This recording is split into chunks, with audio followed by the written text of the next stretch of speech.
उत्तर प्रदेश के जो सियासत चल रहा है इसमें भूचाल मचा हुआ है लगातार। अभी कुछ दिन पहले कंपियरगंज के विधायक फतेह बहादुर सिंह ने अपने जान को खतरा बताते हुए शीर्ष नेतृत्व तक इसकी शिकायत की। हालांकि ये मामला अभी चल ही रहा था।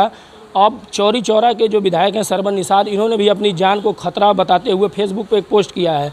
क्या कुछ मामला इन्हें जानते हैं? क्या मामला विधायक जी? देखिए, हम लोग जनता के सेवक हैं और जनता की सेवा करना हम लोगों का प्रथम धर्म है। मगर जब शरीर ही नहीं रहेगा तो हम लोग जनता की सेवा कहाँ कर पाएंगे। और जनता की सेवा करते करते कई ऐसे अपराधी छवि के लोगों से सामना करना पड़ता है। कुछ केसेस ऐसे आते हैं जो अपराधी छवि के लोग जेल काटते हैं। ऐसा ही मेरा मामला रहा है। 1 साल के अंतर्गत 2 बार मुझे धमकी मिली, एक जेल से मिली, एक सोशल मीडिया के माध्यम से मिली। जो है मैंने इसकी शिकायत की तो शिकायत डीजीपी साहब से मिला तो तुरंत मुझे तत्काल सुरक्षा बढ़ा दी गई। मगर ऐसा पता नहीं क्या अचानक हुआ कि मेरी तुरंत सुरक्षा हटा ली गई जो है। मगर जब शरीर ही नहीं रहेगा तो कहाँ से जनता की सेवा हम लोग कर पाएंगे। इस बात को मैं माननीय मुख्यमंत्री जी से मुलाकात करके अपनी बात को रखूँगा। तो क्या लगता है अभी जब आपको सुरक्षा मिली थी फिर सुरक्षा वापस ले ली गई, तो इसमें कहाँ चूक मानते हैं? और अभी तो सरकार बीजेपी के, आप लोग बीजेपी सहयोगी दल में हैं। तो इसी चीज़ के लिए ना कि ये तो प्रशासन से पूछिए आप क्यों, क्या वजह रही कि जो है सुरक्षा हटा दी गई। इसका जवाब तो बेहतर तरीके से प्रशासन देगा।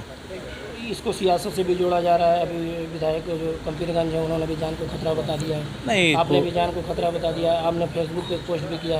देखिए, एक इतिहास रहा है मछुआरों का। जो है जो भी मछुआरा समाज में नेतृत्व मछुआरों का करता है, बड़े बड़े दिग्गज नेता रहे हैं, चाहे जमुना निषाद हो, फूलन देवी हो, रघुवर दयाल वर्मा हो, धनीराम वर्मा हो, जयपाल कश्यप हो।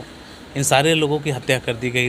राजनीति में ही हत्या कर दी। जनता के सेवा के हितों में काम कर रहे थे तो ही इनकी हत्या गई। अभी हाल ही में देखिए, बड़े एक अच्छावर नेता बिहार के जो है वीआईपी पार्टी के प्रमुख रहे हैं, मुकेश सहनी जी के पिता, जो बहुत बड़े समाज सेवी रहे, उनकी कितनी बुरी तरह निर्मम हत्या कर दी जाती है। तो ऐसा ही रहा। पुलिस अगर इस चीज़ को संज्ञान में नहीं लेगी, अगर ऐसा ही मनमानी तरीके से रवैया रखेगी तो जाहिर सी बात है आने वाले समय में हमारी हत्या हो जाएगी। तो कहाँ जनता की सेवा कर पाएंगे हम लोग। जो सरकार तो कह रहा है भ्रष्टाचार मुक्त है, अपराधी मुक्त है। नहीं, देखिए, ये कुछ अधिकारी, आला अधिकारी ऐसे हैं जो सपा बसपा माइंड के हैं, जो नहीं चाहते हैं कि एनडीए की सरकार बने, भारतीय जनता पार्टी की सरकार बने। जो है ये आज भी सपा बसपा उसी समय भर्ती हुए अधिकारी हैं जो हमेशा कार्यकर्ताओं को उत्पीड़न करके उकसाने का प्रयास करते हैं। कुछ गलत बयानबाजी कार्यकर्ता करे जो है सरकार के खिलाफ जाए। जो है ऐसे जो अधिकारी हैं जो उकसाने का प्रयास कर रहे हैं, जो उत्पीड़न कर रहे हैं, जो सपा बसपा के माइंड में हैं, मैं इस पे जो है चिंतन करने की आवश्यकता है। ऐसे अधिकारियों को खोजने की आवश्यकता है, उन पर कार्रवाई करने की आवश्यकता है। जो अभी बीजेपी में, एनडीए में जो भीतरघात मचा हुआ है, जो उथल पुथल मची हुई है, क्या लगता है इस समय ये कहना उचित था? देखिए, कोई उथल पुथल नहीं मिली है। देखिए, मैं आपको बता दूं, जब तक निषाद राज की सेना भगवान श्री राम की सेना के साथ खड़ा रहेगा, त्रेता युग से चला आया है। उस समय त्रेता युग में भी भगवान राम और निषाद राज का मिलन हुआ था तो रावण राज खत्म होता, दुनिया में एक संदेश गया था। आज देखिए वही स्थिति है। उत्तर प्रदेश की सरजमी पर जो है भगवान राम और निषाद राज का मिलन हुआ तो कैसे धीरे धीरे रावण राज खत्म हो रहा है। तो आज वो अधिकारी जो सपा बसपा के माइंड के लोग हैं वो अपना काम कर रहे हैं, यहाँ तक कि अपनी नौकरी दांव पे लगा दे रहे हैं। अभी हाल ही में देखिए, हमारे यहाँ पिछला जो है जिला पंचायत का चुनाव हुआ था, जौनपुर का एक सपा का अधिकारी था, जो है उसे ड्यूटी लगाई गई थी यहाँ चुनाव आयोग के माध्यम से। जो है उसने अपने विशेषाधिकार का गलत उपयोग किया। उसने जो है 2 सपाइयों जो हारे हुए कैंडिडेट थे उनको जिता के सर्टिफिकेट देने का काम किया।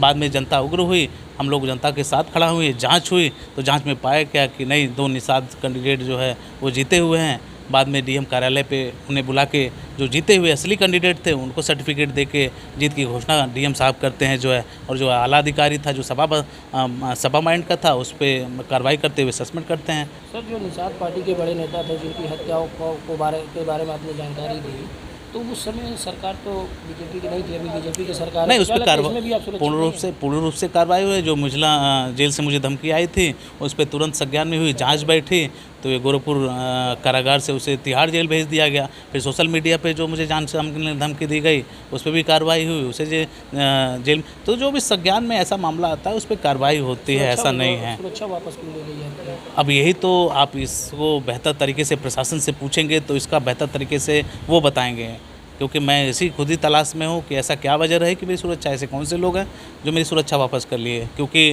जब मेरी सुरक्षा वापस की गई, मैंने जो है डिप्टी सीएम साहब से मिला अपनी बात को रखा तो डिप्टी सीएम ने मेरी बात को संज्ञान में लेते हुए तुरंत आला अधिकारियों को फ़ोन किया। अगले दिन मेरी सुरक्षा आ जाती है। फिर जो है 4 दिन बीतता है, फिर वापस चली जाती है। तो आखिर किसके कहने पे ये सब हो रहा है, इसकी जांच होनी चाहिए। माननीय मुख्यमंत्री जी से मिलूंगा, अपनी बात को रखूँगा। मुख्यमंत्री जी गोरखपुर में क्या समय मिला आपको मिलने से? अभी तो आए हैं, जानकारी मिली है, मैंने टाइम मांगा है। जब टाइम मिलेगा तो मैं अपनी बात को रखूँगा मुलाकात करके। अच्छा, सुरक्षा के लेके आगे क्या रणनीति आपकी खुद की होगी? सुरक्षा नहीं मिलता है कि आपने? नहीं, देखिए, हम लोगों का इतिहास रहा है, कई लाशों की लाश बिछ गई, जनता की सेवा करते गए, उससे हम लोग डरने वाले नहीं हैं। बशर्ते हैं शासन प्रशासन की जिम्मेदारी बनती है, क्योंकि जनप्रतिनिधि तभी जनसेवा कर पाएगा जब वो जिंदा रहेगा। देखिए, जनप्रतिनिधि तभी सेवा कर पाएगा जो वो खुद जिंदा रहेगा। इन्होंने साफ तौर पे बताया कि कई ऐसे बड़े नेता थे निषाद समुदाय के जिनकी हत्या हो चुकी है और जो शीर्ष नेतृत्व है उनसे इन्होंने शिकायत भी कर दी है। डिप्टी सीएम से भी मिलकर इन्होंने शिकायत कर दी है। देखना होगा इनकी सुरक्षा फिर वापस मिलती है नहीं मिलती है, किस कानूनों से सुरक्षा वापस ले ली गई है। लेकिन कहीं ना कहीं यूपी के सियासत में पूरी तरीके से इतना समय भूचाल मचा हुआ है। समाचार न्यूज़ इंडिया के लिए गोरखपुर से मैं गोविंद कुशवाहा।